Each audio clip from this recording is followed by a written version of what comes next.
शिक्षण है वो प्रभावी हो। इसमें शिक्षक जो है वो संसाधनों का है,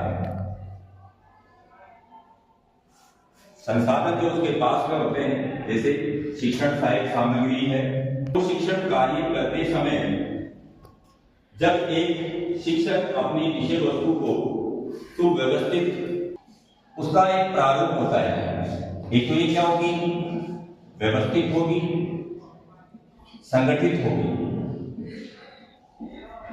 और इसी प्रारूप में वो इसे क्या करता है, विद्यार्थियों के समक्ष इसे प्रेषित करता है। भाषा, भाषा के रूप में हमारी हिंदी और अंग्रेजी, और तीसरी भाषा है हमारी तृतीय भाषा के रूप में संस्कृत। ठीक है। इसके अलावा ये सामाजिक विज्ञान, गणित शिक्षण के लिए एक विधि है हमारी कि आगमन विधि जो है वो निगमन विधि की पूरक विधि है, यानी कि विपरीत विधि है।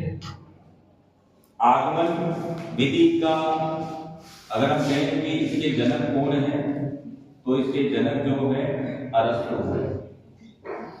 कौन है भाई? इस विधि के निगमन विधि के जो जनक है वो प्लेटो है। उदाहरण से नियम की ओर चलने वाली विधि है, यानी कि इसमें सबसे पहले बालक को उदाहरण प्रस्तुत किए जाते हैं, फिर उसकी अगली विधि है बाल केंद्रित विधि है। और मैं आपको स्पष्ट कर दूं कि बाल है और बच्चों की जिज्ञासा है कि वो पुनः उसी टॉपिक को, उस प्रश्न को हल करने में, इसमें शिक्षक और शिक्षार्थी दोनों ही किससे अपना प्रारंभ करेंगे, शिक्षण का नियम से प्रारंभ करेंगे। बच्चे की ना कोई जिज्ञासा है, बच्चे का सीखने का जो प्रोसेस है दे दिए जाए। ये इस विधि में मुख्य रूप से क्या है, त्रुटि है। को रटेगा सबसे पहले नियम को रटेगा। जैसे अगर मान लीजिए विज्ञान का कोई फार्मूला है, वो केमिस्ट्री पढ़ रहा है, फिजिक्स पढ़ रहा है, तो उस फार्मूले को सबसे पहले उसे क्या करना पड़ेगा, रटना पड़ेगा। गणित में अगर उसे किसी प्रश्नावली का सॉल्यूशन निकालना है, तो सबसे पहले उस प्रश्नावली के सॉल्यूशन को लेकर के उसका जो सूत्र है उसे याद करना पड़ेगा। अच्छा, बच्चा क्या कर रहा है, उसे निम्न सूत्रों के आधार पर संचालित होती है। अब देखो, इसको याद रखने का बिल्कुल सीधा सा फार्मूला ये है कि हमारे घर पे मान लीजिए कोई गेस्ट आता है, मेहमान आता है, तो वो हमारे लिए विशिष्ट होता है या सामान्य होता है? आने वाला मेहमान कैसा होता है? विशिष्ट होता है।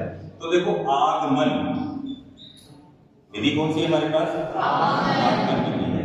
तो आने वाला व्यक्ति क्या होगा, आ से आने वाला, तो ये क्या होगा, इसके सूत्रों में अगर हम बात करें, विशिष्ट से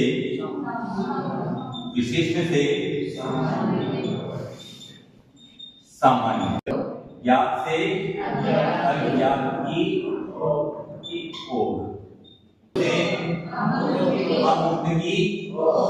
ये विधि कैसे चलती है, और फिर उसके छोटे छोटे क्या किए जाएंगे, बच्चों के सामने स्टेप कर दिए जाएंगे कि भाई अब आपको मान लीजिए मैथ का ये पार्ट पढ़ना है, ट्रिग्नोमेट्री पढ़नी है, तो मैथ की ट्रिग्नोमेट्री में आपको 2 सूत्र अलग होंगे, उससे संबंधित 5-7 एक्सरसाइज अलग होगी, फिर एक सूत्र होगा, इस तरह की स्थिति होगी, तो वो निगमन में जाएगा। जबकि यहाँ पर आपके सामने उसकी विषय वस्तु पूरी कंप्लीट, तो वो अगर क्या है, प्रत्यक्ष।